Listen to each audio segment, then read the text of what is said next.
os irmãos pudessem acompanhar-me nessa leitura. Versículo 1 de Atos, capítulo 19. E nós iremos ler até o versículo 7. Diz assim: Enquanto Apolo estava em Corinto, Paulo, tendo passado pela estrada do interior, chegou a Éfeso. Aí achou alguns discípulos e perguntou-lhes: Recebestes vós o Espírito Santo quando crestes? Responderam eles: Não, nem sequer ouvimos que haja o Espírito Santo.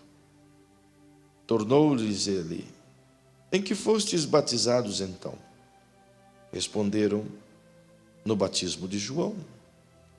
Paulo disse: Certamente João batizou com o batismo de arrependimento, dizendo ao povo que cresce no que após ele havia de vir, isto é, em Jesus. Quando ouviram isso, foram batizados em nome do Senhor Jesus. Impondo-lhes Paulo as mãos, veio sobre eles o Espírito Santo, e falavam em línguas e profetizavam.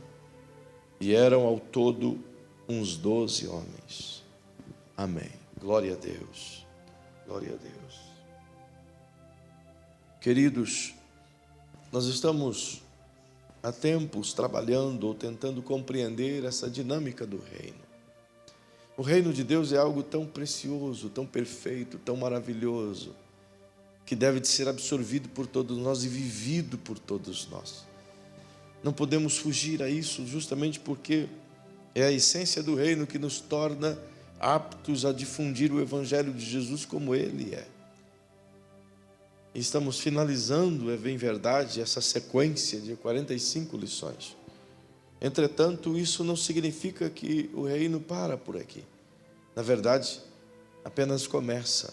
Devemos sim praticá-lo diariamente até que nos tornemos essencialmente parecidos com Jesus. Nesse texto que nós lemos, naturalmente já lemos um outro culto anterior, e iniciamos nossa conversa dentro dessa perspectiva do texto, onde o apóstolo Paulo estabelece os fundamentos em uma cidade, a cidade de Éfeso, os fundamentos de uma igreja poderosíssima, abençoada, que se tornou ícone e instrumento de ações missiológicas em toda a Ásia Menor. É nessa igreja cujo palco do Espírito se tornou evidente às vistas de muitos líderes. E é justamente dentro dessa perspectiva que hoje eu quero conversar com os irmãos, e o farei de uma forma um tanto que mais didática, na perspectiva de vos ensinar acerca do poderoso Espírito Santo e do poder do Espírito Santo que está à disposição de todo aquele que crê, e aquilo que podemos usufruir nele. Por isso tentarei ser bastante calmo, tranquilo, sereno, porém bíblico, submetido inclusive à direção desses amados que estão com o relógio na mão, que eu estou sem relógio. Então eles que vão me coordenar hoje aqui. Bem, como os irmãos já perceberam, a chegada de Paulo aqui em Éfeso, diz a Bíblia que ao caminhar por essa cidade, ele encontrou ali alguns discípulos. Isso porque Paulo, naturalmente, onde caminhava, ele difundia o Evangelho. Ele procurava persuadir as pessoas acerca da fé em Cristo. Ele não perdia oportunidade alguma. Em todo o tempo que ele tivesse em contato com alguém, ele tratava de ser testemunha daquilo que havia recebido do Senhor. Então, à medida que ele vai partilhando do Evangelho, ele identifica essas pessoas que já são seguidores do Cristo, já são discípulos. E agora ele inicia um diálogo. E no meio do diálogo ele percebe que essas pessoas ainda têm um pouco de ou total ignorância quanto à beleza da promessa do Espírito Santo. É por isso que ele faz essa pergunta: recebestes o Espírito Santo quando crestes? E a resposta que ele recebe é um tanto que estranha, pois os discípulos disseram de maneira muito verdadeira e honesta: nós nem ouvimos falar que haja o Espírito Santo. Então, naturalmente que o apóstolo Paulo, movido pelo Senhor, é que dirige isso, é que começa a ensinar acerca do Espírito Santo. E não só ensinando, também faz com que o entendimento dessas pessoas se abram para a compreensão de quem é o Espírito e o que o Espírito promove na vida daquele que crê. E diz a Bíblia que estes creram, e Paulo, junto com eles, depois que a palavra lhes foi revelada, e sua fé se tornou vívida, então imediatamente, Paulo orando com eles foram batizados no Espírito Santo, e receberam esse poder, e de imediato a Bíblia diz que começaram a falar em outras línguas. E é justamente sobre esse poder que eu quero falar com vocês aqui, esta noite, de forma tão clara, tão tranquila, justamente porque a expressão batismo com o Espírito Santo é ignorada por muitos, desprezada por muitos, até criticada por muitos, mas valorizada por milhares e, sem dúvida nenhuma, observada por muitos daqueles que já experimentaram esse mover, essa presença gloriosa. E é bem fato que o que torna as pessoas a criticarem ou não compreenderem é a falta de entendimento na palavra, a falta de observar a palavra, de perceber o que a palavra diz. Então deixam de viver e de experienciar essa bênção gloriosa do que é a promessa do Espírito Santo, a promessa de Jesus acerca do Espírito Santo. Então por isso que quero te levar de maneira bem didática a compreender acerca exatamente disso, do poder do Espírito Santo através do batismo com o Espírito Santo que todos nós podemos receber, que todos os crentes deveriam buscar, que é um privilégio dado a todos aqueles que quiserem e crerem em tal promessa. Portanto, é dentro dessa pergunta do apóstolo Paulo: recebestes vós o Espírito Santo? Quando ele faz essa pergunta, ele mesmo, na sequência, quando escreve à igreja em Éfeso, ele traz um texto na perspectiva de ensinar a igreja em Éfeso, embora fosse esta, já quando recebe a carta, uma igreja extremamente abençoada, cheia dos dons espirituais, movida pela presença do Senhor. E por isso, ele mesmo escreve, se você quiser me acompanhar, na carta de Paulo aos Efésios, quando ele traz ao entendimento dos irmãos, logo lá no capítulo 1 e o versículo 13, perceba o que o apóstolo Paulo deixa-nos de grande instrumentalidade para que compreendamos essa verdade a partir da luz do Evangelho. Perceba, e ele está falando daqueles que estão em Cristo. Se você pegar do versículo 1 até o versículo 12, Paulo está falando do benefício da graça de Jesus a nós. O privilégio que nós tivemos de receber Jesus como Salvador, termos o nosso nome escrito no livro da vida, e por meio dessa fé, por meio desse agir de Jesus, nos deu o privilégio de assentar nas regiões celestiais em Cristo e sermos detentores de todas as bênçãos divinas. E agora, quando ele está chegando ao versículo 13, naturalmente, que ele está falando à igreja, a igreja em Éfeso. Não eram pessoas que desconheciam o Evangelho, a igreja em Éfeso. E ele escreve nesse versículo 13 de forma tão linda, e diz: na qual também vós quem?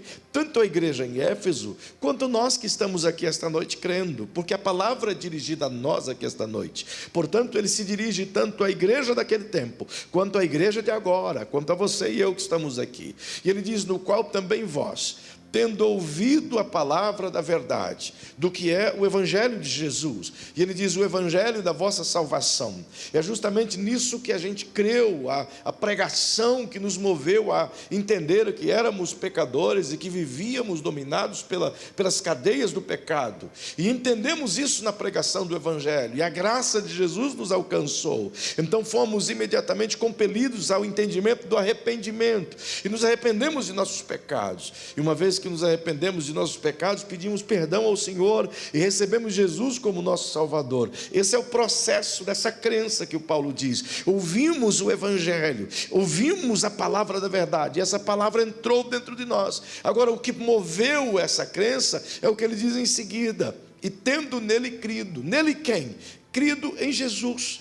Ouvimos o Evangelho fala de quem? De Jesus. Ouvimos a verdade do Evangelho, a palavra da verdade fala de quem? Da própria verdade, que é o Cristo, nosso Salvador. Portanto, à medida que ouvimos e cremos, nesse processo de ouvir e crer, existe uma distância entre uma palavra e a outra. Entre essa distância, uma ação permanente. Se não permanece, perceba o que tenho a ensinar a vocês hoje. Entre ouvir a palavra e o crer no que a palavra diz, existe uma ação, e essa ação é proveniente do Espírito. Perceba que isso é notório nas palavras do apóstolo Paulo, até porque eu volto nisso aqui, mas para completar o versículo, ele diz que tendo nele crido, a saber, no Cristo, por meio dessa fé que temos nele, recebemos o perdão de pecados e a salvação de nossa alma, então fomos selados com o Espírito Santo da promessa. Ou seja, foi a partir do ouvir a palavra, do crer em Cristo, então a crença em Jesus nos capacitou a receber a graça da salvação, pois o apóstolo Paulo diz no capítulo 2 e os versículos 6 em diante, que é pela graça que nós fomos salvos, não é pela nossa capacidade pessoal, mas sim a bondade soberana do Senhor, graça. E uma vez recebida essa graça, então recebemos como selo dela a presença do Espírito Santo em nós. Perceba que, como citei no início, essa distância entre a palavra pregada e o crer em Cristo tem no meio disso tudo uma ação. Então vamos compreender essa ação, para você saber como que o Espírito Santo trabalha. Vem comigo, por favor, lá no Evangelho de Mateus, vamos lá no início, lá no começo, lá no primeiro livro do Novo Testamento.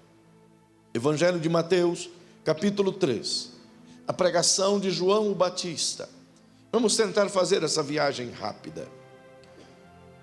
Capítulo 3 do Evangelho de João, ele diz assim: naqueles dias apareceu João Batista pregando no deserto da Judéia, e dizendo: arrependei-vos, pois está próximo o reino dos céus.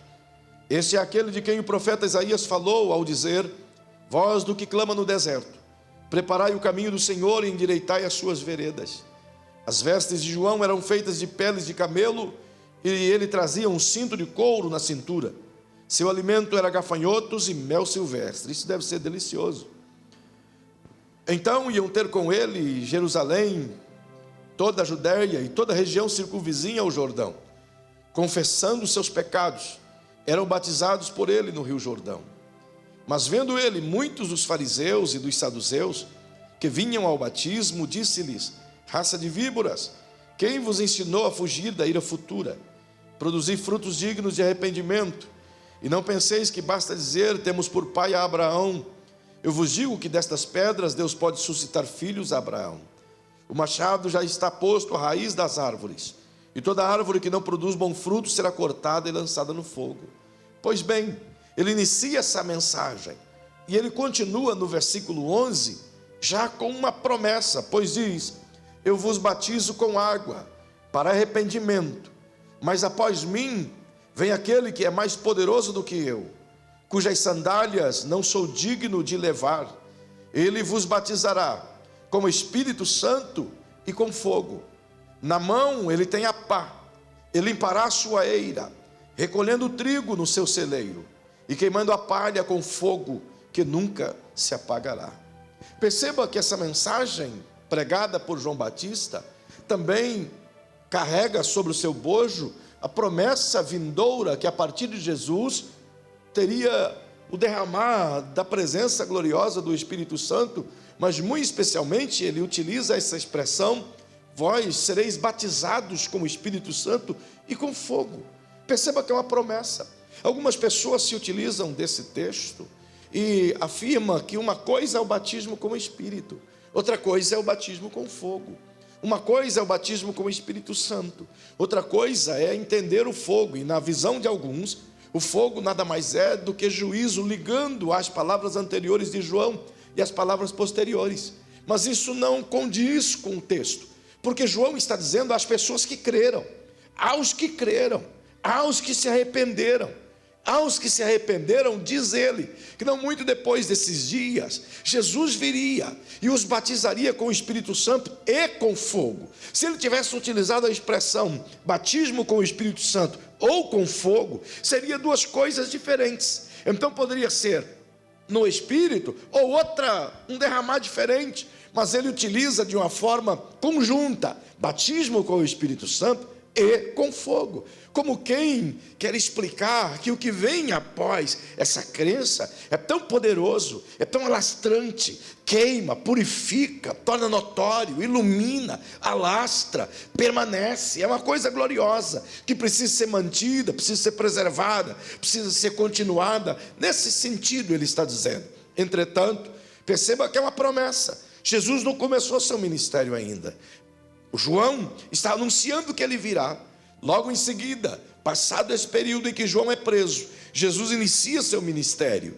Agora perceba que a promessa está na mente das pessoas, que viria o Cordeiro de Deus, que ele apareceria e que ele pregaria uma mensagem poderosa. Agora o povo entende que esse Cordeiro, esse pregador, esse Jesus, esse Messias, trará consigo também a presença do Espírito Santo, que até então as pessoas não haviam ouvido falar sobre ele, não compreendiam a ação do Espírito Santo, era como que meio que segredo, ou seja, poucos sabiam dessa atividade do Espírito Santo, senão os profetas, senão os sacerdotes. É por isso que João condena esses escribas e sacerdotes e fariseus, porque estes têm o conhecimento do Espírito Santo, sabe que ele levantava profeta, mas faz conta que isso não é verdade, tenta esconder essa verdade. Agora perceba que aqui, à medida que ele começa a anunciar e Jesus inicia seu ministério, é interessante, porque a Bíblia diz que Jesus foi até a praia em Cafarnaum e logo em seguida chamou a si aqueles que estavam no barco,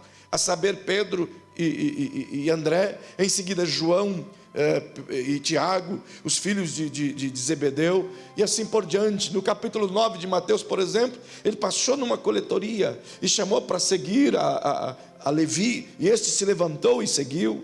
Passou em um campo, viu a Bartolomeu, chamou para si, e este o seguiu. E assim aconteceu com todos os 12 discípulos, seguiram Jesus. Observe que desde que Jesus inicia seu ministério, Jesus traz palavras celestiais extraordinárias. Ele prega o evangelho de uma forma poderosa. É ou não é verdade? Quem aqui não gostaria de ouvir Jesus pregando? Imagine se assentar aos pés dele e ouvir o sermão da montanha da própria boca de Jesus. Extraordinário. E ele não só pregava o evangelho poderoso, mas ele fazia inúmeros milagres acompanhando a pregação do evangelho. Algumas vezes ele fazia inúmeros milagres sem pregar uma palavra. Outras vezes ele pregava o dia inteiro e não fez milagre algum. Mas o certo é que o próprio João, quando fala sobre os seus feitos, diz que se juntasse até então todos os livros do mundo que pudesse escrever-se, não teria páginas ou tempo hábil ou livro suficiente que pudesse abrigar tudo aquilo que Jesus fez. Há de se imaginar que 1.000, 2.000, 5.000 pessoas eram curadas de uma vez só. Então é impossível computar tudo isso. Agora observe que ele fez isso durante longos 3 anos e meio. E diga-se de passagem, que ao longo de 3 anos e meio, esses discípulos ouviram de Jesus a pregação dele diuturnamente, de 7 da manhã de um dia, até às 7 da manhã do outro dia. Eles ficavam onde Jesus ficava, comiam onde Jesus comia, tudo o que Jesus ensinava estava com eles. Não obstante tanto ensino, palavra poderosa, você não há de concordar comigo que a palavra de Jesus ela é poderosa? Ela mexia com o coração das pessoas, ela transtornava os ouvintes, ele confrontava as pessoas e seus corações ficavam como que queimando pela sua palavra. Inclusive, certa feita, certos sacerdotes e rabinos, sob o comando de Herodes, inquietam-se e procuram saber da multidão qual que é a ideia que eles têm. Por que eles seguem Jesus? E a resposta da multidão foi unânime em dizer: porque ele prega com muita autoridade. Diferente de outros pregadores, ele pregava com autoridade, sua mensagem era poderosa, justamente porque a sua mensagem vinha daquilo que ele era, e não daquilo que ele pregava e iria tentar viver. Ele vivia e depois pregava, por isso que era de autoridade. Logo perceba que à medida em que as pessoas iam caminhando com Jesus, naturalmente a palavra ia entrando neles. Observe que ao longo de 3 anos e meio, você vai se deparar com inúmeras falhas dos discípulos. Está Jesus caminhando nas regiões de Samaria. Então eles chegam em uma certa aldeia samaritana. E os samaritanos, já era tarde, não quiseram receber a comitiva de Jesus, justamente porque esse era judeu.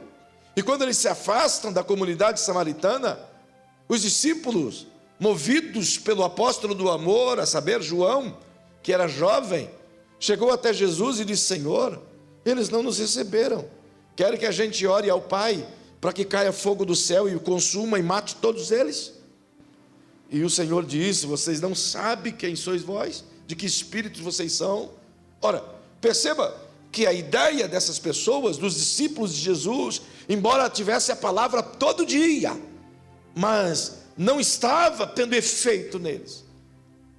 Você percebe em Mateus capítulo 16, por exemplo, quando Jesus indaga os discípulos o que a multidão diz que eu sou, e Pedro, movido pelo Senhor, pela inspiração divina, responde: tu és o Cristo, Filho do Deus vivo.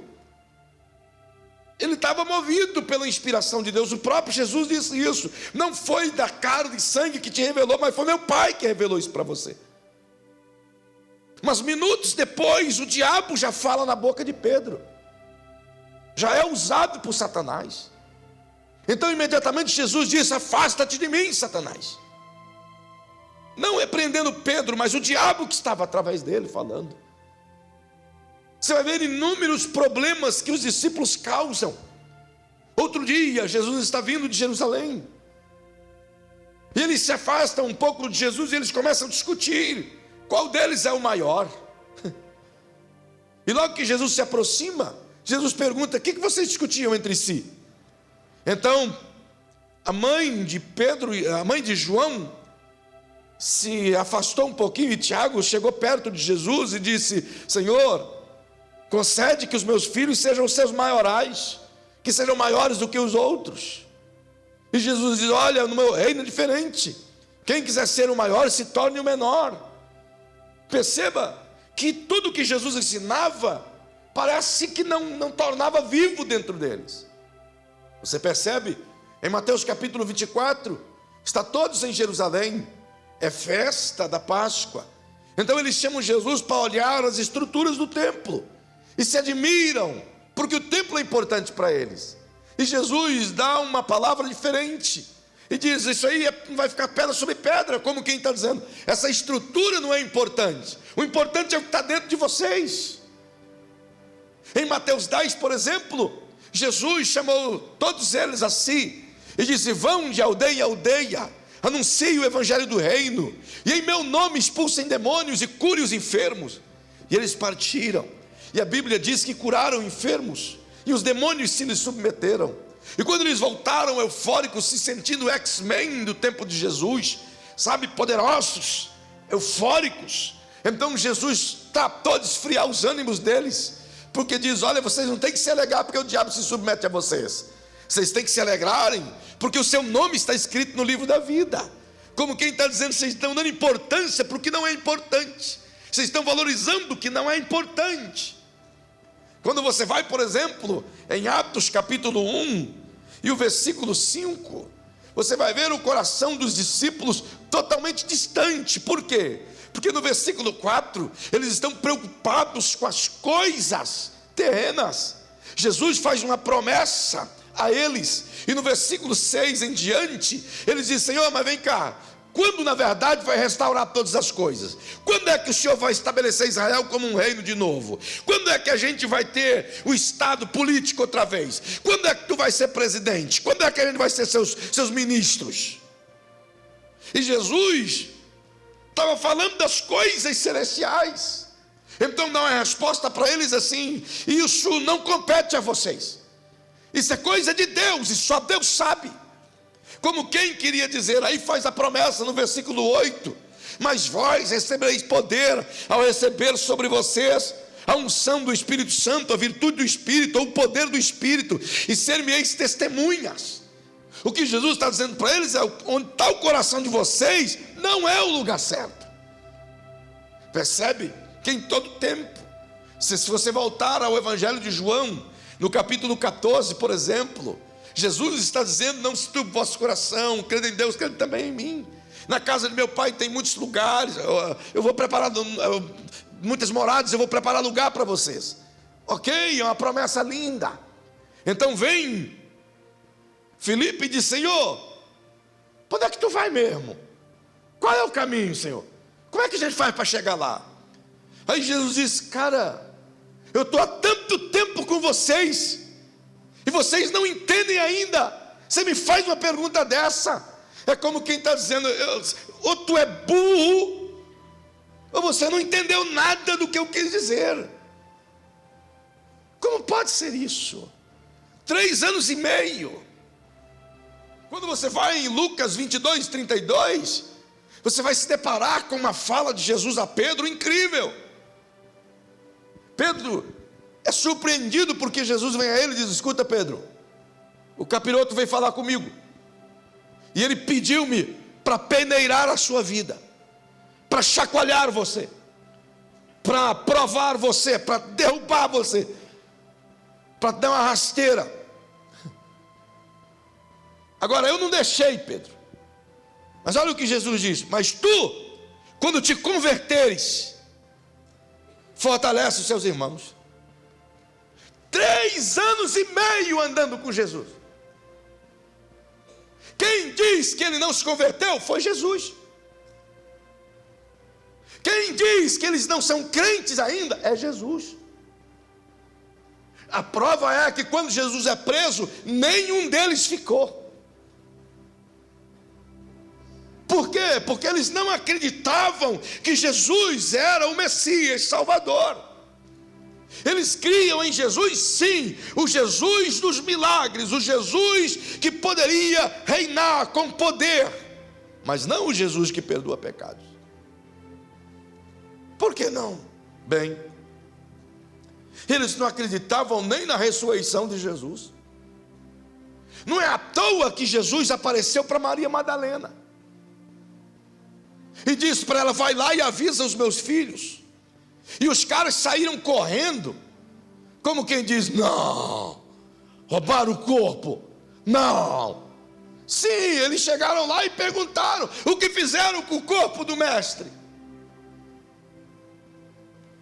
8 dias depois, quando Jesus aparece na Galileia, de fato, quando Jesus aparece, eles dizem: não pode ser. O crente Tomé disse: duvida eu dó, só se eu colocar o dedo na ferida. Eles não criam, eles não aceitavam isso. E por que não aceitavam? Como pode ser isso? Caminharam 3 anos e meio com Jesus. Vem cá, responde para mim, ou melhor, responde para você mesmo. Não era a palavra da verdade que Jesus pregava? Não era o evangelho da salvação que Jesus pregava? Como é que eles não creram? Como não aceitaram? O apóstolo Paulo diz em Efésios 1,13: ouvistes o evangelho, ou a palavra da verdade, o evangelho da vossa salvação, e tendo nele crido, a distância entre essa pregação e o crer tem uma ação no meio. Se não, vem comigo, por favor. Evangelho de João, por bondade, capítulo 7,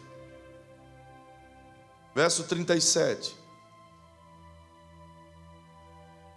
No último dia da festa, o grande dia da festa, Jesus pôs-se de pé e clamou: se alguém tem sede, venha a mim e beba. Quem crer em mim, como diz a Escritura, do seu interior fluirão rios de água viva. Isto dizia ele, observe esse versículo, isto dizia ele do Espírito que haviam de receber os que nele crescem, futuro. O Espírito Santo ainda não fora dado, porque Jesus ainda não havia sido glorificado. Mas como assim? Caminha um pouquinho mais comigo, por favor. Evangelho de João, capítulo 16, versículo 7. Todavia digo-vos a verdade, convém que eu vá, porque se eu não for, o Consolador não virá para vós. Mas se eu for, eu o enviarei. Quando ele vier, convencerá o mundo do pecado, da justiça e do juízo. Do pecado, porque não crê em mim. Da justiça, porque eu vou para o Pai e não me verei mais. Do juízo, porque já o príncipe deste mundo está julgado. Porque eles não creram ainda? Porque eles não conseguiam se converter? Mesmo a pregação poderosa sendo a pregação de Jesus. Porque quem convence o homem do pecado, da justiça e do juízo é o Espírito Santo. O Novo Testamento não é inaugurado com o nascimento virginal de Jesus. O Novo Testamento é inaugurado com a ressurreição de Jesus. O Antigo Testamento termina com a crucificação e morte de Jesus. Mas o Novo Testamento começa com a ressurreição e eternidade de Jesus. Jesus lhes prega a palavra, é por isso que Jesus diz: não, eu não vim abrogar a lei, não. Eu vim cumprir a lei. O que ele prega é o meio correto da lei.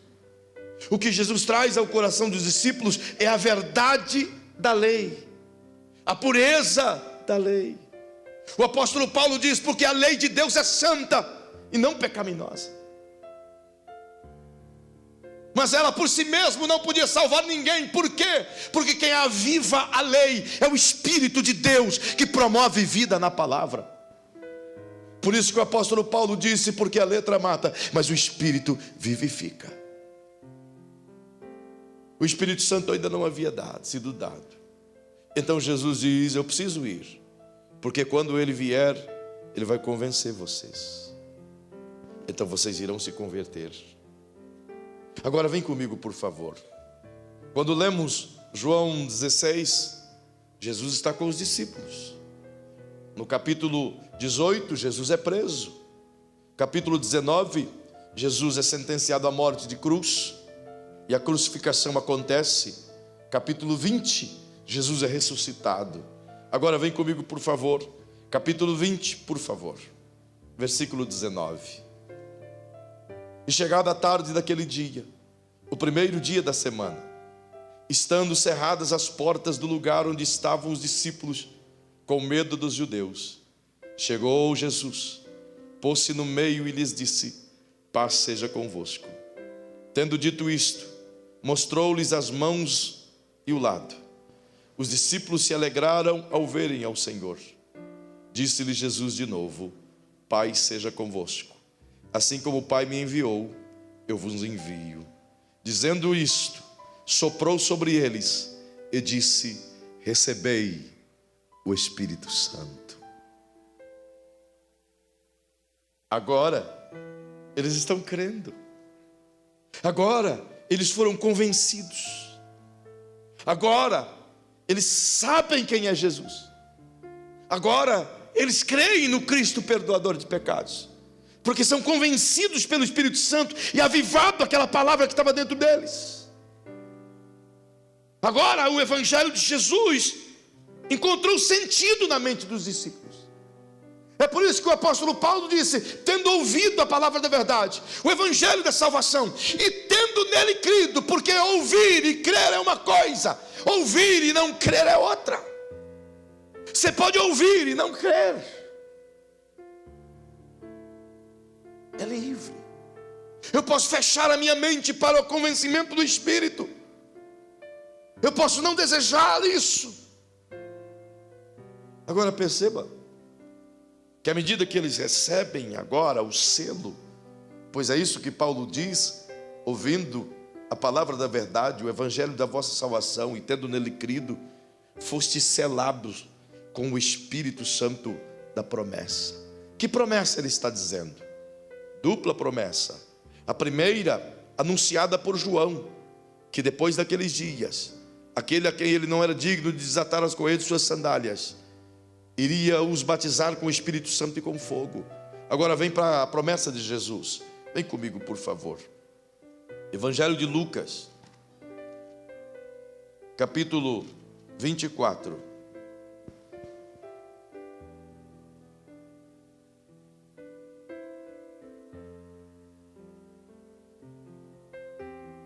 Ele está falando com os seus discípulos. Já está ressuscitado. Já está caminhando com os discípulos. Olha aqui no versículo 36. Falavam ainda estas coisas. Quem falava estas coisas? Bem, deixe contextualizar a você. 2 discípulos do caminho de Emaús estavam indo embora, angustiados porque haviam perdido seu mestre. Você conhece a história? Jesus os encontra no caminho, abre-lhes as escrituras, mostra-lhe a verdade. Então eles voltam correndo aonde estavam os discípulos, e chegando lá, abre o seu coração os discípulos e diz: olha, nós estávamos no caminho, de repente apareceu um homem, mas quando ele começou, ele mostrou toda a escritura, mas quando ele fez uma oração, nós vimos que era o mestre, e ele desapareceu de imediato. Então, quando eles estão conversando, falando essas coisas, Jesus se apresentou no meio deles e diz: paz seja convosco. Eles, espantados e atemorizados, pensavam que viam um espírito. Jesus havia dito que ia ressuscitar 3 dias antes. Ele, porém, lhes disse: por que estáis perturbados? E por que sobem tais pensamentos em vossos corações? Vede as minhas mãos e os meus pés. Sou eu mesmo. Apalpai-me e vede. Um espírito não tem carne nem ossos, como vedes que eu tenho. Dizendo isto, mostrou-lhe as mãos e os pés. E não acreditando eles ainda por causa da alegria, agora é diferente. E admirados, perguntou-lhes Jesus: tendes alguma coisa de comer? E eles lhe apresentaram um pedaço de peixe assado e um favo de mel, e ele comeu diante deles. O Cristo ressuscitado saboreou a comida dos discípulos.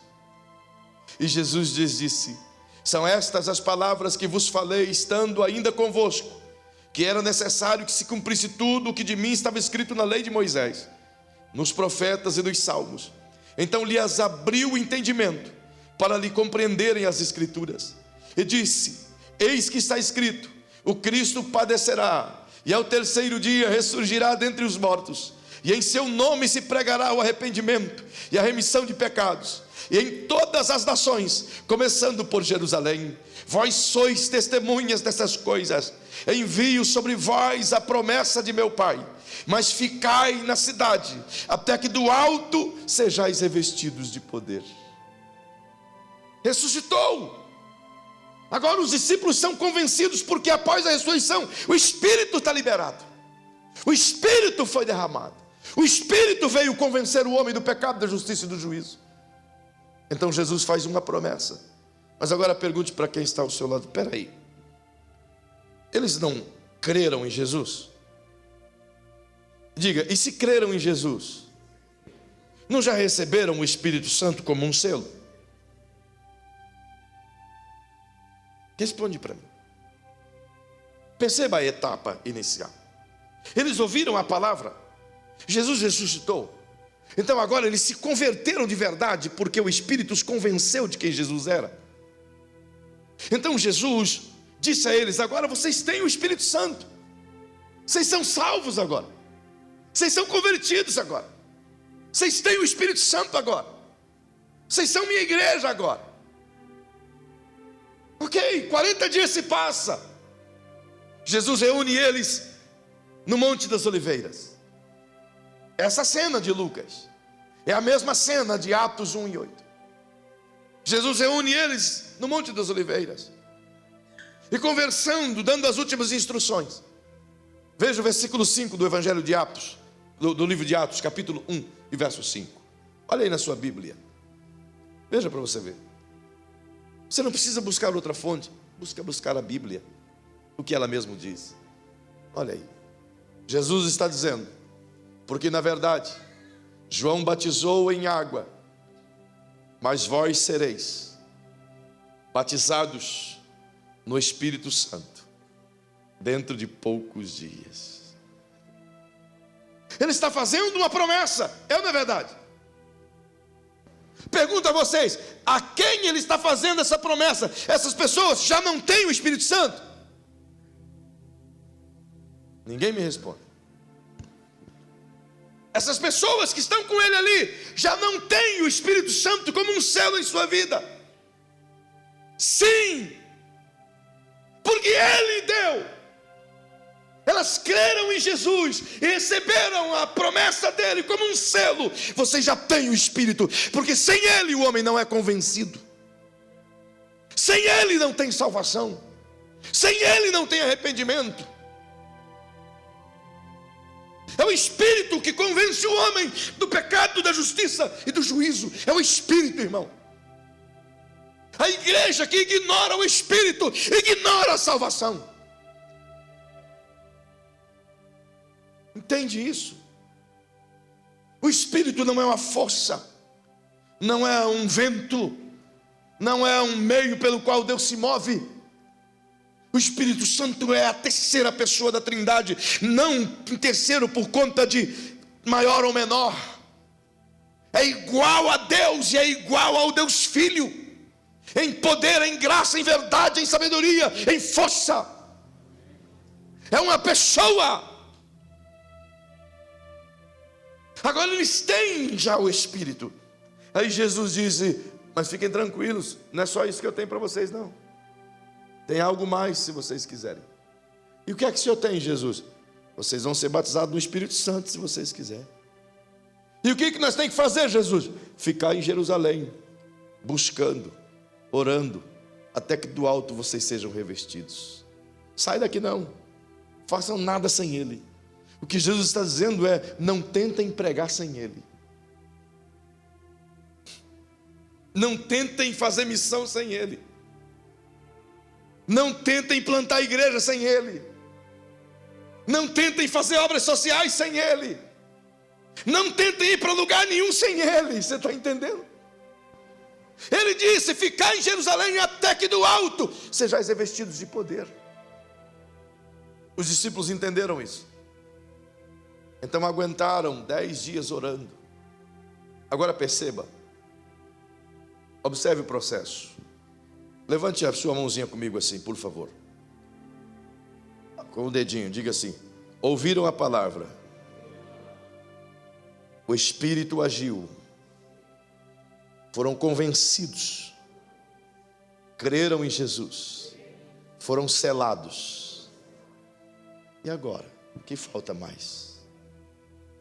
Jesus disse: buscai, e vocês serão batizados com o Espírito Santo. E o que é esse batismo com o Espírito Santo, Jesus? João disse: sereis batizados com o Espírito Santo e com fogo.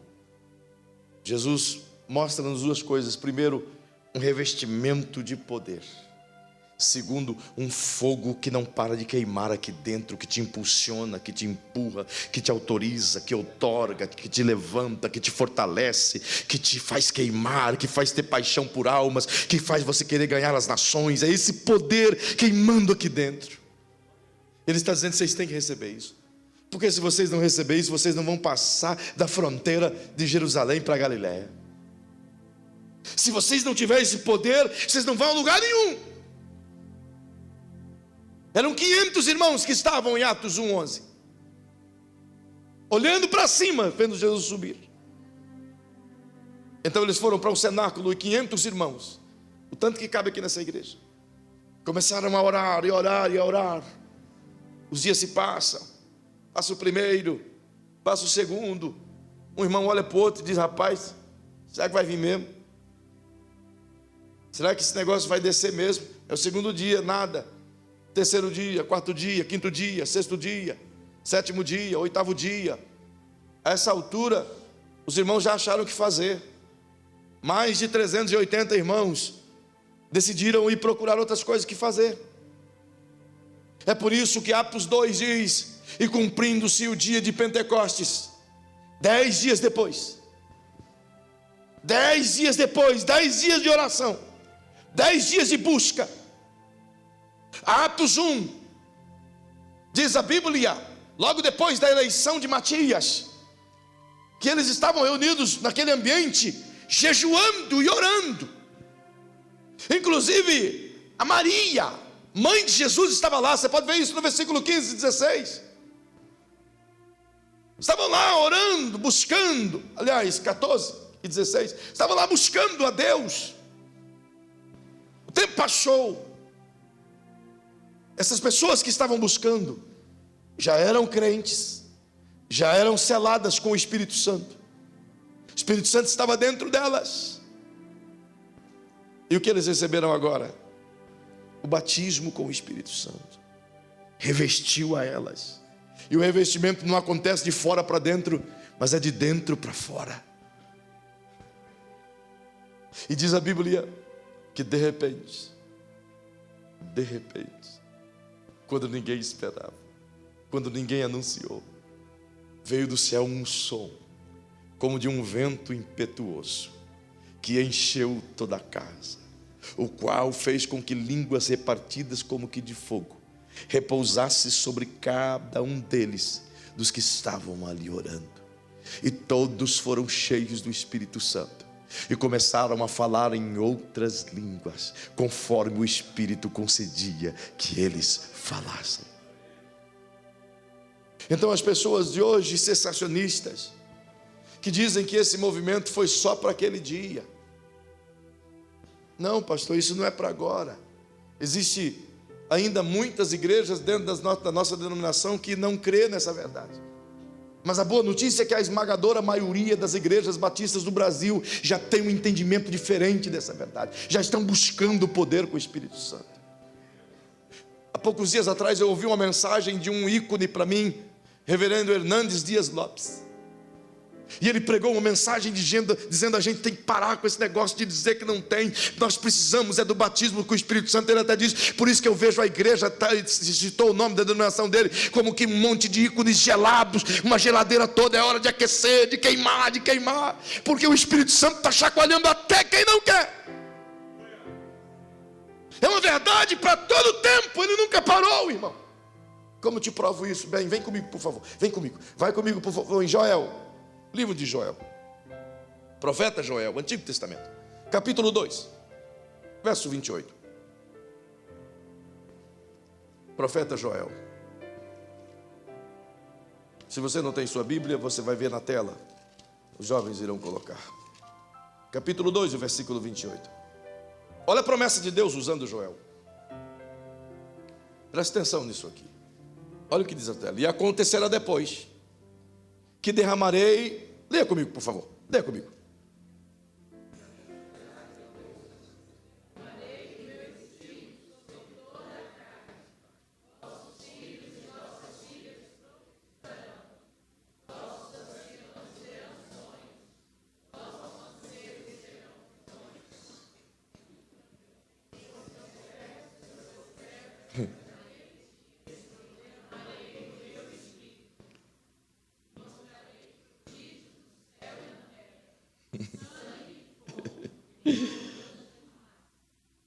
Veja comigo, por favor. Lá no versículo 28. Volte lá. Só a primeira frase, por favor. Olha aí na sua Bíblia, assim como está na tela. E acontecerá depois que, diga comigo, derramarei, outra vez. Ei, olha aqui para mim. Derramarei o quê? Derramarei. Diga comigo assim, ó. Derramarei o meu Espírito. Derramarei o meu Espírito. Sabe o que Deus está dizendo? A promessa de Deus através de Joel é: gente, vai chegar um tempo em que eu vou derramar o meu Espírito sobre toda a carne. Eu vou dar ele inteiro. Não vai ser de gota como estou fazendo no Antigo Testamento. Não vai ser de manifestações. Vem e volta, vai ser ele inteiro. Ele vai descer para quem quiser. Ele vai ser derramado para quem quiser. Ele vai ser colocado sobre todos, quem quiser. À disposição de quem quiser. Agora vem comigo em Atos, por favor. Atos 2. Depois que tudo isso acontece, a glória do Senhor desceu. Verso 16. Aliás, verso 15. Olha o que diz. Atos 2, 15, por favor. Estes homens não estão embriagados como vós pensais, sendo a terceira hora do dia. Mas isto é o que foi dito pelo profeta Joel. 2 pontos. Verso 17. Nos últimos dias, E acontecerá nos últimos dias, diz o Senhor. Diga comigo, por favor. Que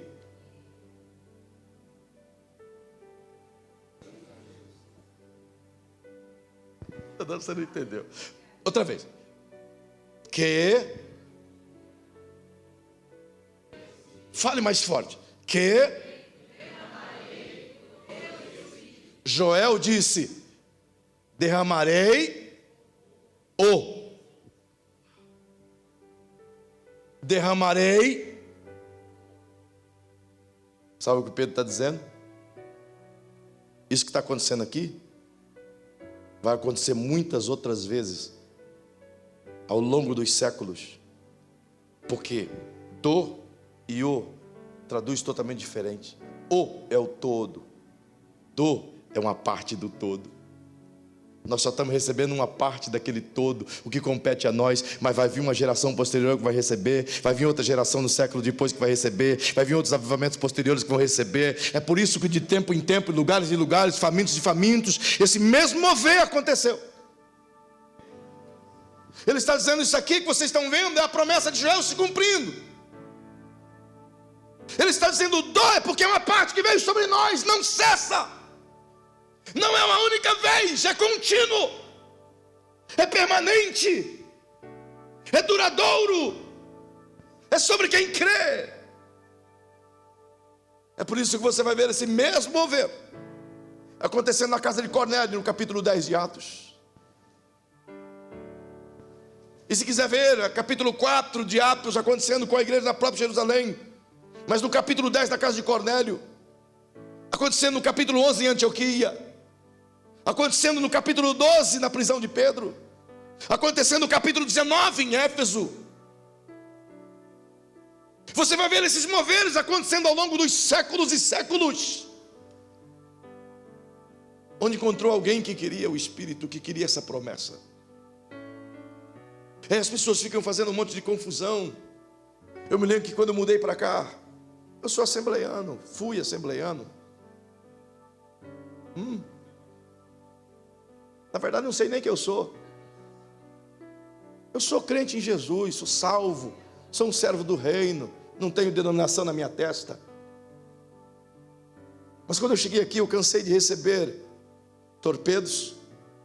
Naquela época não tinha o WhatsApp ainda, há 6 anos atrás, pelo menos eu não tinha.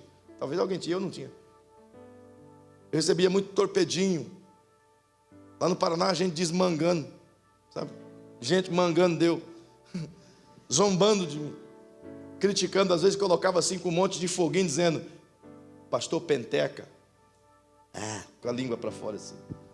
Quantas vezes eu recebi isso? As pessoas zombando porque usam a palavra pentecostal como se fosse ridicularizá-la, como se fosse baixo calão, como se fosse uma coisa ruim. A verdade é que essa ação do Espírito continua até hoje para quem crer. O mover e o poder do Espírito são indispensáveis para uma igreja crescer, irmão. Se nós virarmos as costas para o batismo com o Espírito Santo, que o Espírito Santo tem para nós, nós nunca vamos ultrapassar fronteiras. Aí algumas pessoas utilizam esse texto e dizem: mas espera aí, pastor, as línguas estranhas não são de Deus para hoje. Não. Porque diz o texto que estava em Jerusalém 17 nações, cretenses, árabes, sírios, africanos. É verdade, estavam lá. E acho lindo esse texto, porque os caras, quando diz o versículo assim, e correndo, versículo 6, e correndo aquela voz, ajuntou-se uma multidão e estava confusa, porque cada um os ouvia falar a sua própria língua. Essas nações todas. E todos pasmavam e se maravilhavam e perguntavam uns aos outros: não são galileus todos esses homens que estão falando? Então como é que os ouvimos cada um na sua própria língua nativa? Partos, medos, elamitas e os que habitam na Mesopotâmia e tal. Ora, como podemos ouvi-los falar em nossa própria língua materna? Então algumas pessoas dizem: eles não entendem. Os pentecostais ou os batistas boas novas não entendem que esse derramar foi só para dar línguas, para que o povo pudesse pregar o evangelho a essas nações que estavam ali, Que tolos. Que tolice, irmão. O texto é muito claro. As línguas vieram do céu.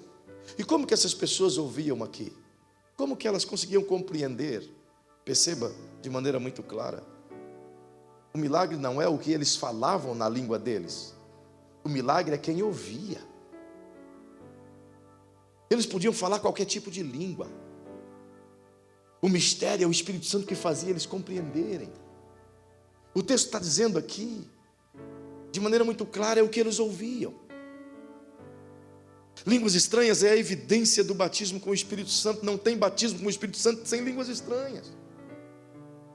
Pelo menos eu não vejo isso biblicamente.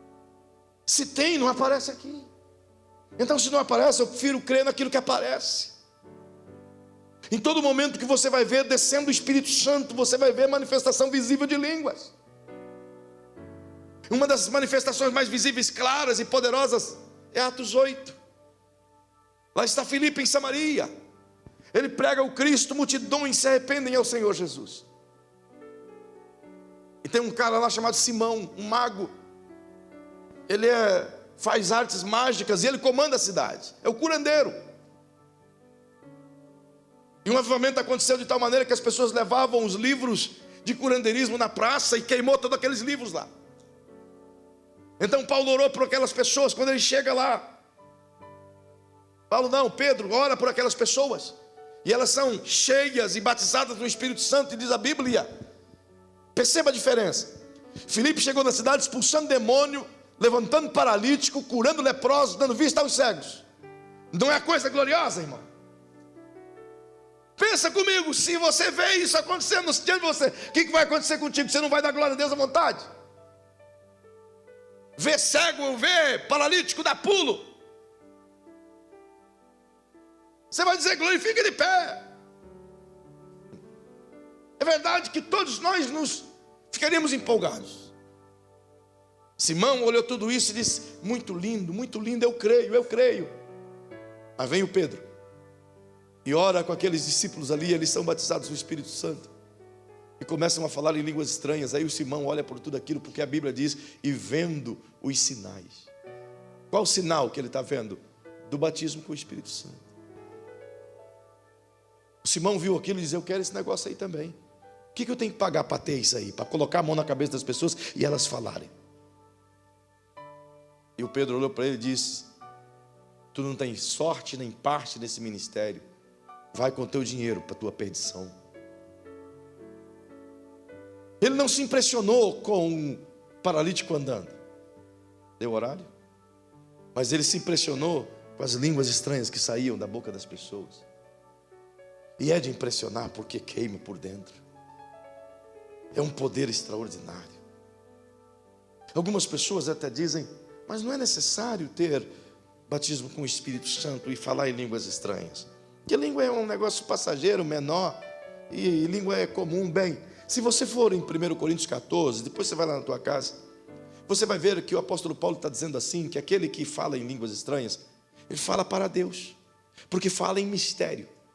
Se ele fala para Deus, e Paulo está dizendo que fala em mistério, ele não está falando em inglês, francês, espanhol.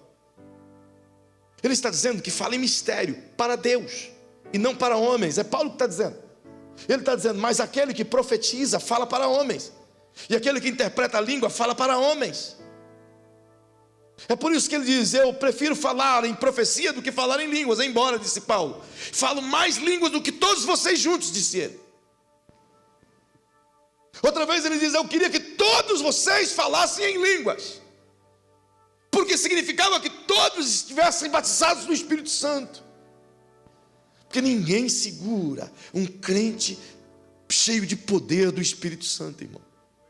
Ninguém segura. E esse poder está à disposição de quem crê. O que ele promove? Só o barulho pentecostal de línguas estranhas? Não, isso é o menor em termos. Ele promove uma efusão de graça, de verdade. É o que João Batista disse, um fogo que queima aqui dentro, que te incomoda, que te faz levantar pela madrugada, que te empurra, que faz você falar de Jesus a toda hora, que mexe com a tua cabeça, que você vê alguém, você tem que ganhar aquela pessoa para Jesus. É isso que esse fogo faz. E quando a igreja não vive isso, irmão, é aquela mesmice monótona, morta. E a gente tem que romper esse protocolo interno dentro de nós. Por quê? Porque fomos salvos, bem verdade. Temos o Espírito, bem verdade que temos. Agora, o revestimento é diferente de ser cheio do Espírito Santo. Embora em alguns textos de Atos eles estão juntos, mas o fato de estar junto na mesma cena não significa que são iguais. Por quê? Eu vou terminar dizendo isso aqui para você. Ser cheio trata-se de relacionamento. Batizado trata-se de um revestimento, de impulsão, para que tenha um propósito executado, o poder de Deus, para que a missão seja cumprida. Então a pessoa pode ser salva, ser selada pelo Espírito Santo, e ser cheia do Espírito Santo, e não ser batizada no Espírito Santo. Pode. Tem muitos crentes assim. Assim como tem muitos crentes que são salvos, selados, batizados no Espírito Santo, mas não vivem cheios do Espírito. Verdade. Vocês já viram crentes que falam em língua estranha, mas quando ele sai da igreja, ele fala mal até da sogra. Bom, da sogra, muitos falam. Fala mal até de Jesus. Tem muitos que sapateiam nas igrejas, mas o testemunho dele fora da igreja é péssimo. E o que conserta isso? Relacionamento. O que Jesus disse é contínuo. É uma jornada. É uma caminhada. Muitos acham que é isso. Bom, eu me converti, agora eu vou buscar o batismo com o Espírito Santo e chega. Não. É um desenvolvimento espiritual. E esse desenvolvimento espiritual começa com a palavra. É oração, palavra, jejum, cânticos espirituais, língua santificada, óleo santificado. E quem promove tudo isso é o Espírito dentro de nós. Paulo disse isso de maneira muito clara. Quem dera eu pudesse lhe explicar isso texto a texto. Quando você pega esse texto que nós lemos de Efésios 1:13, tendo ouvido a palavra da verdade, o evangelho de nossa salvação, e tendo nele crido, fostes selados com o Espírito Santo da promessa. Ele termina o capítulo 1 nos convidando a ter uma dimensão do poder sobrenatural de Deus operando em Jesus, que é o mesmo poder que opera em nós. E ele mostra esse poder operando em nós no capítulo 2. Ele nos leva à compreensão plena do capítulo 2, capítulo 3, a uma vida de santificação e graça, se aprofundando no relacionamento. Quando chegamos no capítulo 4, verso 31, ele diz: gente, de tudo isso que eu disse para vocês, tenham uma coisa em mente: não entristeçais o Espírito. Não entristeça ele, porque ninguém é entristecido se não houver relacionamento para entristecer. No capítulo 5, versículo 18, ele diz: mude as prioridades de vocês. Não enche a cara com vinho, não busca alegria nessas coisas passageiras, mas ao invés disso, disse ele, enchei-vos do Espírito Santo. Como, Paulo, eu faço isso? Ele diz: cantando hinos espirituais, orando, louvando a Deus em todo o tempo, dando graças a Deus em tudo, tendo comunhão uns com os outros, orando fervorosamente uns com os outros. As atitudes estão lá, são 7 atitudes. É necessário fazer essa prática. A vida com o Espírito Santo é um oceano de novidades. Mas alguém disse para nós que é só uma gota.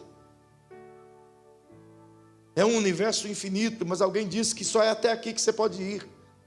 Eu queria que você colocasse a mão no ombro de quem está pertinho de você. Diga para essa pessoa: você pode ir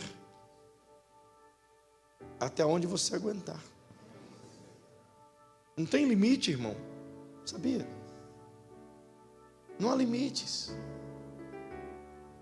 É por isso que você vê, queridos, eu concluo nisso mesmo. É por isso que você vê uma geração vazia, pobre, fraca, inerte. É por isso que você vê igrejas com louvores maravilhosos, templos maravilhosos, mas quando você vai olhar a profundidade das pessoas, elas são vazias, reclamam de qualquer coisa, mimados. Falta conteúdo, falta relacionamento. É uma crença superficial. Não suportam os ventos. Quantos professores nós temos aqui hoje? Levante a mãozinha. 1, 2, 3. Os professores têm a experiência mais do que eu acerca disso. Veem seus alunos que, enquanto estão aqui no primário, legal, frequentam a escola dominical, estão nos cultos da JBN, mas quando ingressam no universo de uma universidade, a primeira coisa que começa é questionar a fé, questionar a sua crença. Não suporta os ventos, frágeis, sem raízes. E desculpa, queridos, só há um fundamento que o Espírito Santo se utiliza para estabelecer raízes: essa palavra. Eu posso ler isso aqui inúmeras vezes, mas se o Espírito não avivar isso aqui dentro de mim, é só um livro fechado ou um livro aberto. Entende? É só um livro. Existem pessoas que já leram a Bíblia mais do que você, mas não são crentes como você é. Quantos de vocês já entraram em repartição pública e estão ali com uma bibliona aberta lá no Salmo 91? Já viram isso? Faz algum efeito? Pergunto-vos, faz algum efeito?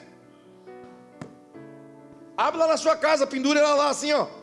Vai fazer algum efeito? Vou fazer chá das folhas da minha Bíblia e beber. Vai fazer algum efeito? Não. Vai dar dor de barriga. Não vai fazer efeito nenhum. Porque quem promove o poder dessa palavra é o Espírito. É Ele que ilumina no meu entendimento.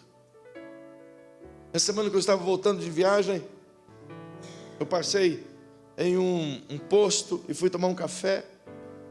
E eu escutei a leitura do Salmo 23. Eu digo, que legal, a menina lendo o Salmo 23. E eu estou lá comendo a minha coxinha, tomando meu café. Terminou o Salmo 23, começou de novo. Amém, né? 2 vezes. Terminou, começou de novo. Começou de novo. Aí eu fiquei curioso, irmão. Não é possível.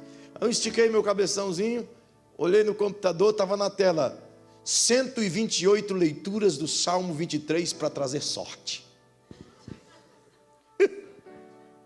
Eu não aguentei, irmão. Eu não aguentei. Já tive que puxar assunto. Sabe? Entende isso? É isso que acontece sem o Espírito. É por isso que a igreja não pode ficar sem o Espírito Santo, queridos. Deixe-me concluir dizendo a você essa verdade. Eu peço que você fique em pé. Batismo com o Espírito Santo é uma necessidade para todo crente. Irmão, escuta isso que eu estou dizendo. Todo cristão cheio do Espírito Santo deveria buscar o batismo com o Espírito Santo. E quer saber mais, irmão? O batismo com o Espírito Santo não pertence à igreja A ou igreja B. O batismo com o Espírito Santo é uma promessa de Jesus para quem crer. Há poucos dias uma irmã me disse que parou de vir na quarta porque eu estou falando do Espírito Santo. E ela disse, pastor, eu não quero esse negócio de Espírito Santo. Eu digo, na verdade não é um negócio, irmã. Se essa irmã não quer, irmã, fica tranquila. Ele não vai te querer também, não. Fica sossegada.